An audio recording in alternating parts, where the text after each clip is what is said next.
Hi, welcome to the Indian Infra podcast. Get ready for the insights of the leaders from infra industry. Whether you're a fresher or a pro, we have got something for you all. Let us explore the infra landscape in India together. I'm your host, Vishwanath Polisetti. Today I'm back with an exciting topic on the road to financial closure, addressing the challenges in PPP projects. Understanding financial closure in a public-private partnership PPP project can seem to be complex, but I will make it simple for you all by comparing it with something very familiar subject. It's obtaining a home loan. Imagine you are buying a home worth 1 crore rupees and definitely you need a loan. So when you approach a bank, they will expect you to contribute 15% of the property value, that is 15 lakh rupees from your own funds. Based on your financial situation and the property's valuation, the bank may approve the remaining 85%, that is 85 lakh rupees, as a loan. Your contribution of 15% is called the equity, and the loan part is called as debt. Similarly, when a developer gets the award of a PPP project, they approach banks or lenders for financing. The lenders review the project's potential revenues and the developer's financial capabilities, and after the thorough due diligence, the lenders may consider a debt up to 70% of the project's fund requirement, provided the developer contributes 30% as equity in case of a typical PPP highway project.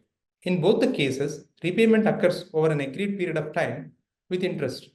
In PPP projects, developers can earn returns through tolls, usage fees, or government payments, that is, annuities or grant, to repay their debt. Once the bank approves your home loan, they disburse the funds, enabling you to proceed with the purchase or construction of the home. Similarly, in a PPP project, achieving financial closure means securing the necessary green signal for financing the project so that we can start construction. Today, we are joined by an expert to discuss how to overcome the challenges in achieving such financial closure of PPP projects. Meet our special guest for this show, Mr. Nitin Patel, a chartered accountant with almost 25 years of experience in project financing, business strategy, management, business development, even project planning and construction, and many more. Worked for major highway projects and infra projects. He has worked with Sadbhav Engineering Limited, and presently he is the director at Patel Infrastructure Limited, Gujarat. Welcome to our show, Nitin Bhai. Thank you, Vishwanath ji. Yes. કેમ છો નીતિનભાઈ? બસ મજામાં સાહેબ. જી.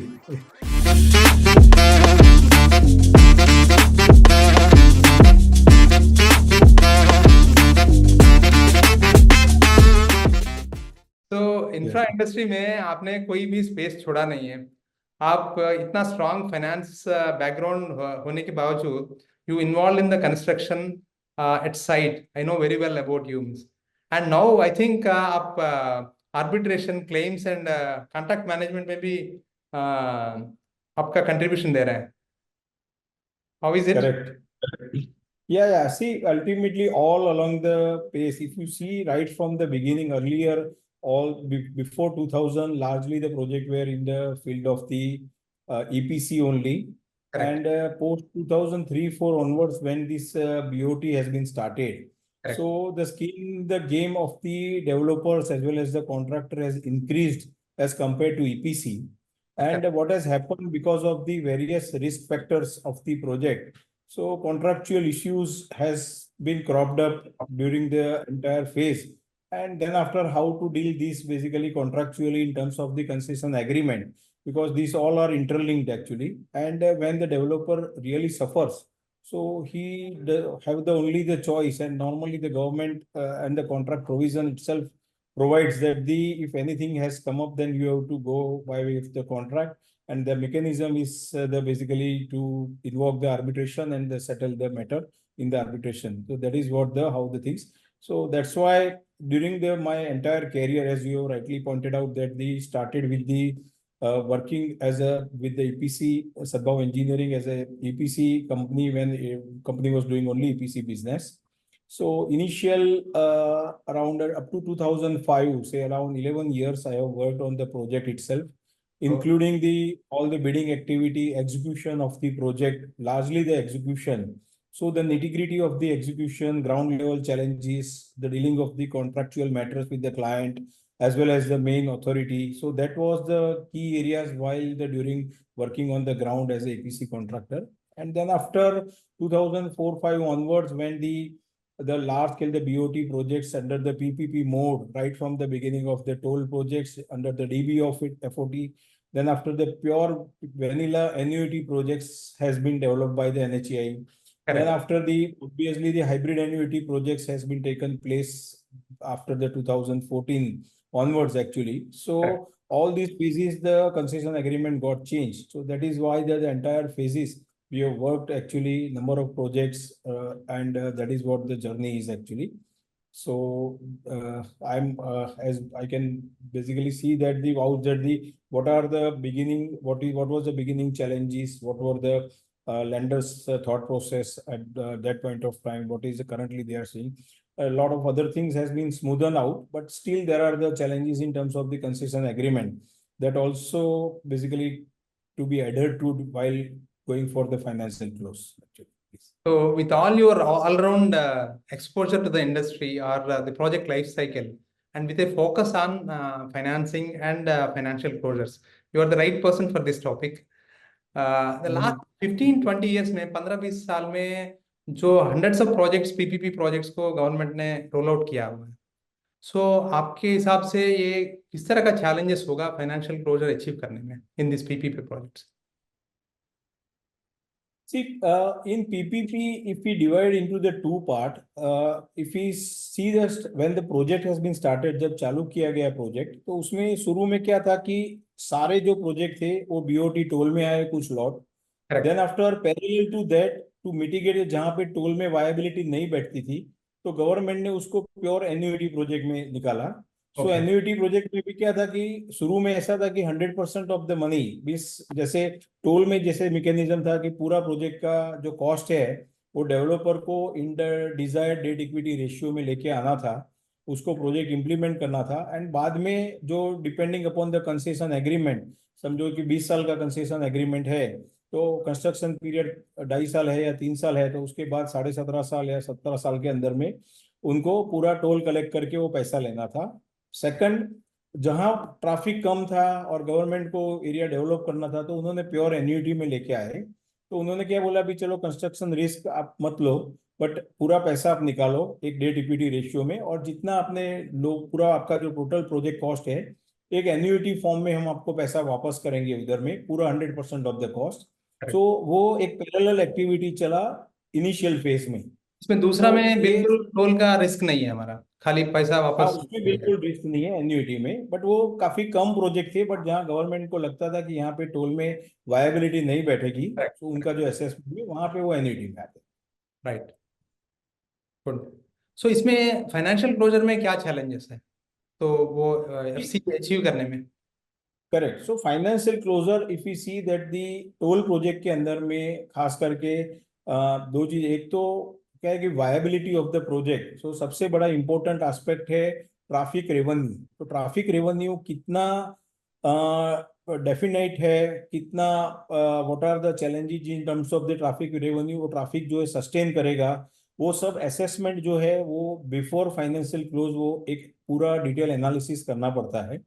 And उसके अंदर में generally क्या होता है कि डेवलपर तो खुद अपना एक ट्रैफिक सर्वे एजेंसी या कंसल्टेंट रख के पूरा कंप्लीट करता है, but lender are also basically appointing their own panelist actually. तो उसमें क्या है कि पूरा ट्रैफिक अल्टरनेट रूट रिस्क क्या है, कल उठ के और भी क्या चैलेंजेस आ सकता है during the operation period, because सारे 20 साल का फंडिंग वो देख रहे हैं या 15 साल का फंडिंग करते हैं उधर में 20 साल के प्रोजेक्ट में. तो ये सब एनालिसिस तो शुरू में करते हैं, plus basis on that the debt equity ratio determine होता है. जैसे हम एज ए बीड जब करते हैं तो हमने एक वर्कआउट किया कि ये जो ट्रैफिक कैलकुलेट करके कितना इक्विटी कंट्रीब्यूशन हम लाएंगे और कितना पैसा हमको बैंक से हमको सपोर्ट लेना पड़ेगा, ये दोनों चीज वर्कआउट करना था.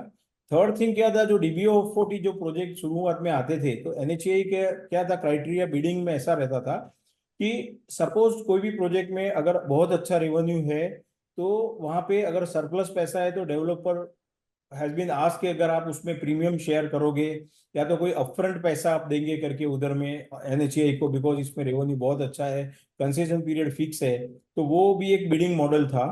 एंड वो सब कॉस्ट वर्कआउट करके, सपोज अपफ्रंट पैसा देना है तो that is also the cost, plus project implementation का कॉस्ट, एंड बाद में उसका रेवेन्यू से कैसे मिटिगेट होगा डेट इक्विटी रेशियो में, वो वर्कआउट करके जब फाइनली लेंडर एसेस करते थे तभी जाके वो फाइनेंशियल क्लोज के लिए वो जाता था सैंक्शन में।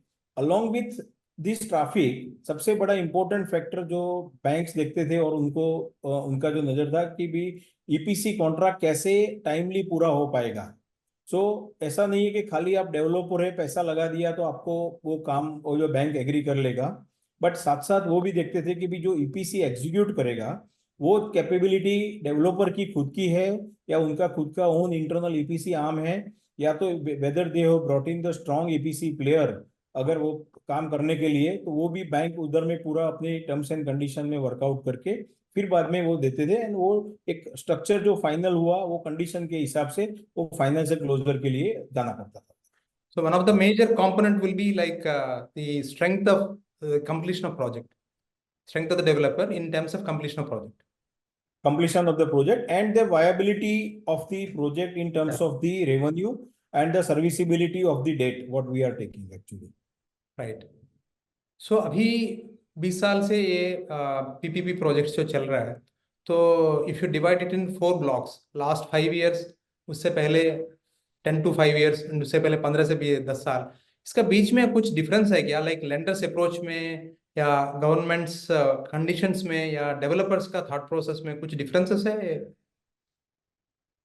See, difference is obviously because जैसे जैसे क्या हुआ कि काफी, if you phase out the last in 20 years, तो इनिशियल जब प्रोजेक्ट डेवलप हुए या जब एक असेसमेंट करके ट्रैफिक लेके चले थे, तो बहुत कुछ चेंजेस इंडिया में आया, खास करके टोलिंग मैकेनिज्म, व्हीकल का कॉन्फ़िगरेशन के अंदर में। तो वो सबका इम्पैक्ट एक क्या है कि प्रोजेक्ट रेवेन्यू के ऊपर एंड उसमें भी कंटिन्यू आते गया है। से फॉर एग्जांपल, जो भी प्रोजेक्ट सपोज 2009, इसमें क्या था, जब ये नया जब डीबीएफओटी आया तो अप टू 2009 तक एक मॉडल कंसेशन एग्रीमेंट एडॉप्ट किया था गवर्नमेंट ने। करेक्ट। 2009 के बाद उन्होंने चेंज किया उधर में, ठीक है, राइट। डीबीएफओटी टोल में। तो बट जो भी कंसेशन उस टाइम में जो ट्रैफिक पैटर्न थी उसमें व्हीकल का जो पैटर्न था उसमें ऐसा था कि जो जैसे 2 एक्सएल या 4 एक्सएल या 6 एक्सएल वो टाइप के, उससे ज्यादा लिमिट, उससे बड़े व्हीकल नहीं थे। But correct. जैसे जैसे रोड डेवलप होते गए government has also started relaxing कि भी इसमें अभी बड़े एक्सेल के व्हीकल लेके आओ, उसका टोल कम किया। तो स्विच जो है उधर में कंप्लीटली पूरा स्विच हुआ उधर में कि भी ट्रैफिक जो नंबर्स हम मल्टीपल देखते थे, टनेज बढ़ा ट्रांसपोर्टेशन का, बट सामने व्हीकल कम हो गए उधर में बिकॉज ओ। Of the vehicle capacity. तो करेक्ट। उसका इम्पेक्ट टोलिंग रेवेन्यू के ऊपर हुआ। तो ये सब जो बिजनेस का जो चैलेंज आते गया, उस हिसाब से लेंडर ने भी अपना मॉडल जो चेंज किया उधर में, एंड उसी हिसाब से वो वर्कआउट करके देखते थे। सेकंड पॉइंट क्या था कि एन्युइटी में, जैसे मैंने बताया कि एन्युइटी का जो उधर में जो वर्किंग होता था उसमें, तो एन्युइटी का मॉडल प्योर प्ले वेनिला 100% जब कॉस्ट एनएचए देता था, तो वो अप टू 2013-14 तक वो मॉडल चला। But okay. उसके बाद गवर्नमेंट ने ऐसा डिसाइड किया कि भाई उसको एन्युइटी को भी स्प्लिट कर दो, और उसके अंदर 40% बोला कॉस्ट हम देंगे। Because of the challenges, normally क्या होता है कि 100% पैसा देने में एन्युइटी में कभी लैंड का चैलेंज, काफी प्रोजेक्ट में लैंड एक्विजिशन के इश्यूज जो आए उधर में, तो उसकी वजह से ये नहीं हो पा रहा था। सो दैट इज वाई दी उन्होंने भी मॉड चेंज किया, और जो मैट्रिक्स है 40% गवर्नमेंट में देने चालू किया और 60% का रिस्क डेवलपर के ऊपर डाला। Hybrid model. तो हाइब्रिड मॉडल में लेके आए उधर में, ठीक है। तो ये चेंजेस एन्युइटी में आए।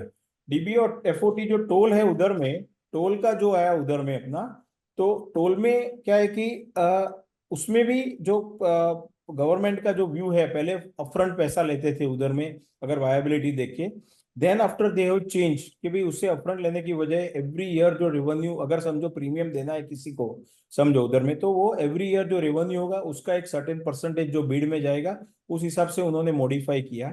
थर्ड थिंग ऐसा है कि अगर प्रोजेक्ट में वायबिलिटी कम है तो उसमें developer has the right to ask the grant. तो उसमें डेवलपर को अगर सपोर्ट चाहिए वायबिलिटी गैप फंडिंग, तो वो भी मॉडल में टेंडर कंडीशन में इन्वॉल्व था। से फॉर एग्जांपल प्रोजेक्ट में सपोज अपना प्रोजेक्ट के अंदर में वायबिलिटी में गैप है और उसमें लग रहा है कि भी रेवेन्यू पूरा नहीं हो पाएगा प्रोजेक्ट कॉस्ट के लिए, तो डेवलपर अगर 2 to 4 लेन अगर प्रोजेक्ट जो था उसमें अप टू 40% तक ऑफ द प्रोजेक्ट कॉस्ट का वो ग्रांट मांग सकता था उधर में। He can ask the grant from the authority, and balance जो पैसा था उधर में उसको डेट इक्विटी में लाके वो प्रोजेक्ट को वायबिलिटी बना के उसको इम्प्लीमेंट कर सकता था। सिमिलरली 4 to 6 लेन का जो प्रोजेक्ट था उसमें अप टू 10% तक की लिमिट थी, जो उधर में अभी तक वो कंटिन्यू है। नाउ अभी रिसेंटली जो अभी नया जो बिडिंग में अभी जो आ रहा है उधर में डीबीएफटी, अभी recently government has propose that 4 to 6 lane के प्रोजेक्ट में भी now they are increasing the grant percentage from 10% to 40%, so long as to make the project viable and more developer can come forward for the purpose of bidding actually। तो ये अभी government ने continuity जैसे जैसे change challenges आते गए वो change करते गए उधर में। तो ये एक मैकेनिज्म रहा। सेकंड क्या है कि हमने ये भी ऑब्जर्व किया है कि एक बार शुरू में समझो कि इनिशियल फेज में क्या था 2004, 5, 7, 6, 7, 8, वो टाइम के बाद number of even state government has also started developing the various project. तो कई प्रोजेक्ट में ऐसा भी मैकेनिज्म आया कि भी वहां से उसकी वजह से कि भी चलो उसमें अपना सपोज प्रोजेक्ट में अल्टरनेट रूट डेवलप हो गया उधर में, सो अल्टरनेट रूट से ट्रैफिक के ऊपर भी इम्पैक्ट आना स्टार्ट हुआ। तो उसका भी एक असेसमेंट जो है लेटर ऑन बेसिकली उसका जो इम्पैक्ट है that government has also started. अभी रिसेंटली उन्होंने नए जो कंसेशन एग्रीमेंट जो मॉडल अभी जो ड्राफ्ट रेडी किया है उसके अंदर में इसको भी कैसे रिस्क मिटिगेट करे वो भी उन्होंने कवर किया है, सो लॉन्ग एज फ्यूचर में एक चैलेंज नहीं आया उधर। Okay, so by chance there is an alternative road because of which the revenues are drop down, उसके लिए भी मिटिगेशन क्लॉज है उसमें? मिटिगेशन क्लॉज है, पहले भी था उसमें, बट उसमें क्या था कि जैसे अभी अप टू 10th एनिवर्सरी, अगर 20 साल का प्रोजेक्ट है या 30 ईयर का अगर प्रोजेक्ट है या 20 साल का प्रोजेक्ट है से, तो 10th anniversary from the appointed date अगर वो एसएस गवर्नमेंट करता था, उन्होंने टेंडर में नंबर दे दिया कि ये हमारा गारंटेड ट्रैफिक है, टारगेट ट्रैफिक जो दिया, अगर टारगेट ट्रैफिक से उधर में अगर रेवेन्यू ज्यादा आया तो देन दो ऑप्शन थे उधर में, या तो परसेंटेज टर्म्स में आपका कंसेशन पीरियड रिड्यूस होगा because you will collect more amount, yes, और you have to share the premium to the government during the last 2 years और 3 years जो भी था उधर में, सो लॉन्ग एज दी वहां पे you will be at the same position जहां पे अगर ट्रैफिक टारगेट ट्रैफिक ज्यादा है 10 साल के बाद, बट करेक्ट। अगर टारगेट ट्रैफिक से एक्चुअल ट्रैफिक कम हो गया उसमें, तो वो ट्रैफिक का रिस्क जो है government can increase the concession period by maximum up to 20%। सो आपने जो अपसाइड और डाउन साइड जो भी है गवर्नमेंट एज प्रोटेक्शन क्लास कुछ है, so that developers will not end up with some drastic problem और ड्रास्टिक एडवांटेज, दोनों साइड नहीं है करके वो लोग कुछ कर्टेल किया है या कुछ एडवांटेज रखा है?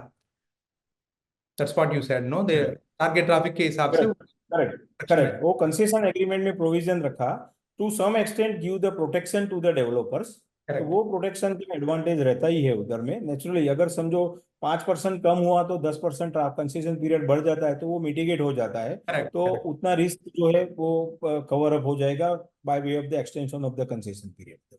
सो आपका एक्सपीरियंस में जैसा अभी अपसाइड और down side of the traffic और revenues, like to your surprise, ऐसा एक्सपेक्ट ही नहीं किया, बहुत ज्यादा बढ़ गया, एंड वाइस वर्सा, तो you have expected it will be very good but it has come down, ऐसा कुछ इंसिडेंट्स है क्या आपका?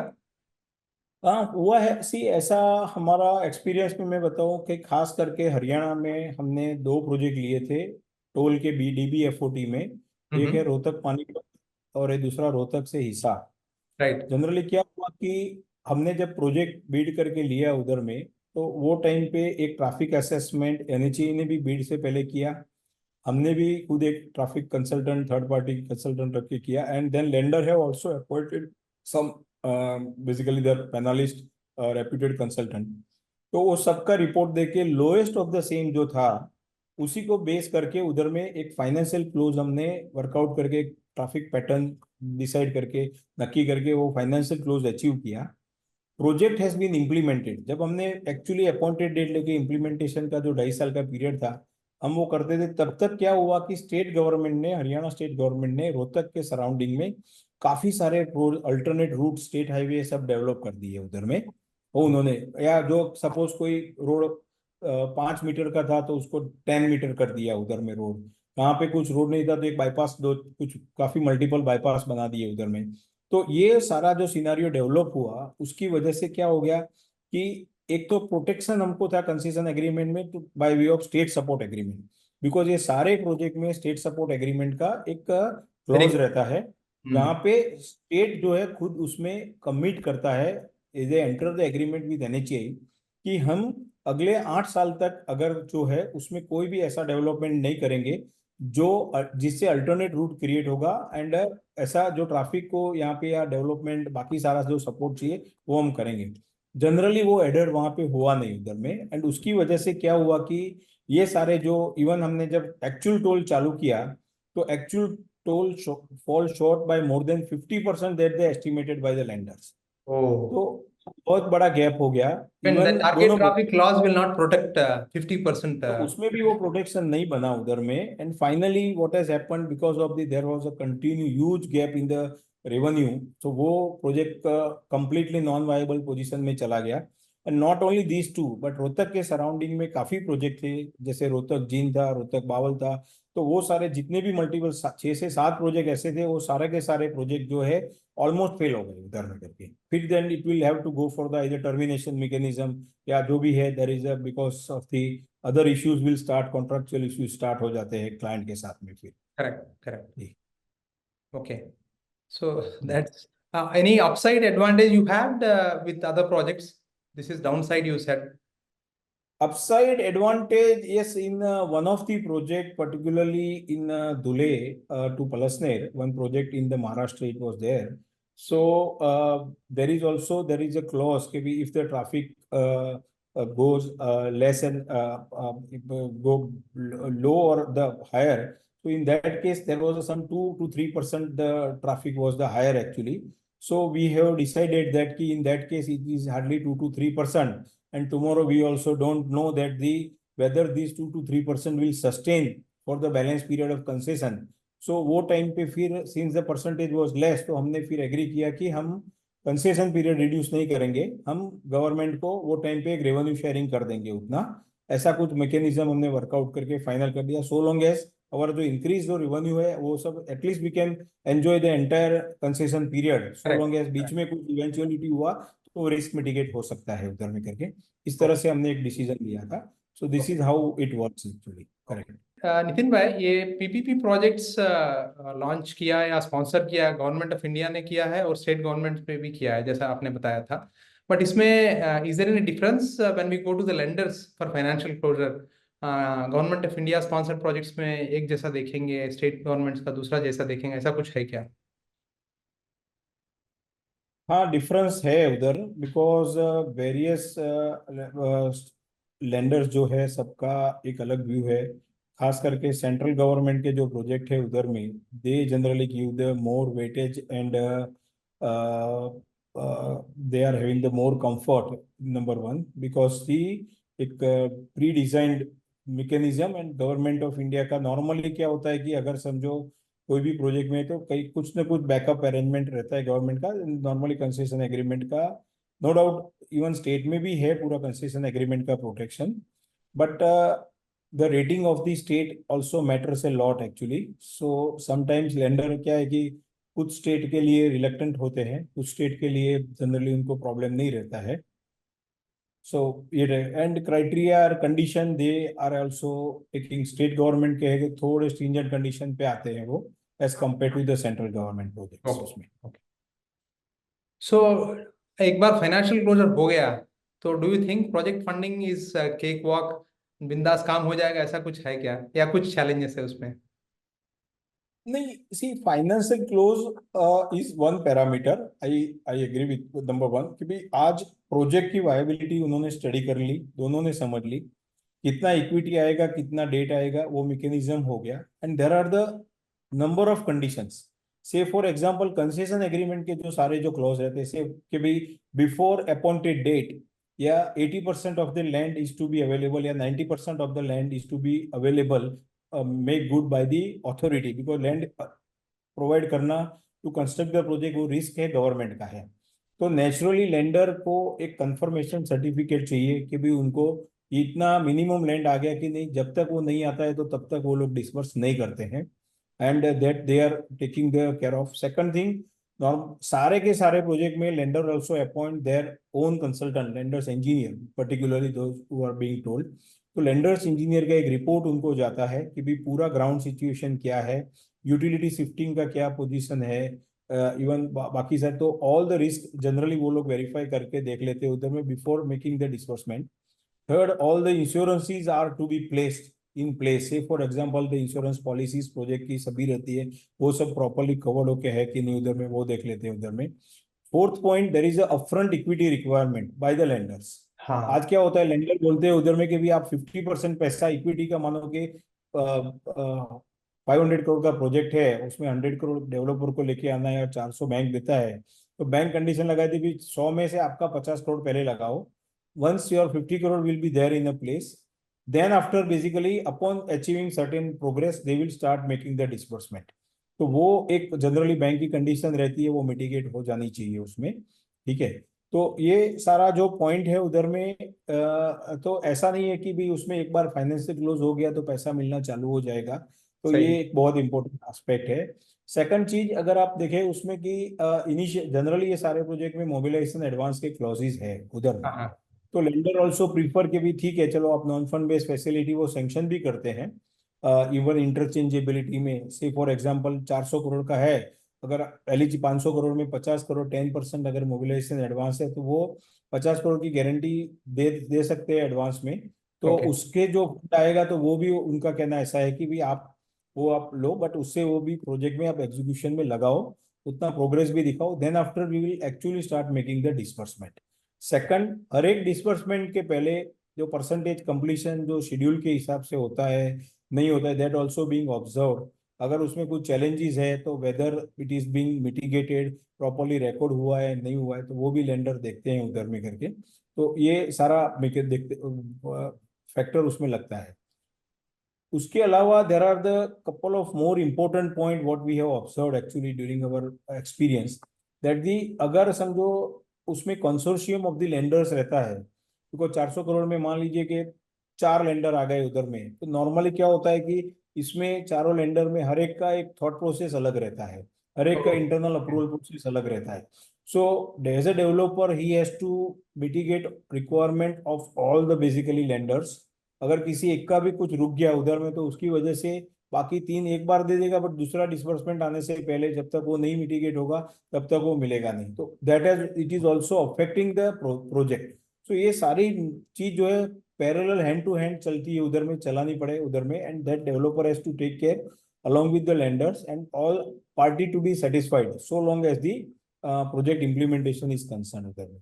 सो डेवलपर्स को ये सब ध्यान में रखना है, तभी आपका फंड फ्लो आसानी से हो जाएगा। आसान हो जाएगा। तो उसमें सबसे बड़ा इंपॉर्टेंट पॉइंट क्या है कि एग्जीक्यूशन अगर फुल फ्लेज है ना उधर में अच्छा सा, अगर if it is going as पर द बेसिकली शेड्यूल, शेड्यूल या तो बाय कोई इश्यू नहीं आता है। अगर वहां कुछ स्लिपेज हो गया, कुछ चैलेंज आ गया, ग्राउंड लेवल पे कुछ हिंडरेंस आ गया, कुछ यूटिलिटी शिफ्टिंग नहीं हो पाया, these all are the various reasons which में affect the delay of the project. जो कॉस्ट इंक्रीज होने का चांस होता है, लेंडर को लेंडर्स भी clear होता कॉशियस हो जाते हैं उस टाइम में। है। Correct. Fasten your seat belts. In part 2, we will shift gears and explore innovative financing solutions and equity support strategies. Discover key insights on navigating project exits and valuable advice for new market entrants, guiding them through the intricacies of financial closure, project completion, and successful divestment in PPP landscape. Don't miss out. Subscribe now and stay tuned to Indian Infra Podcast for part 2.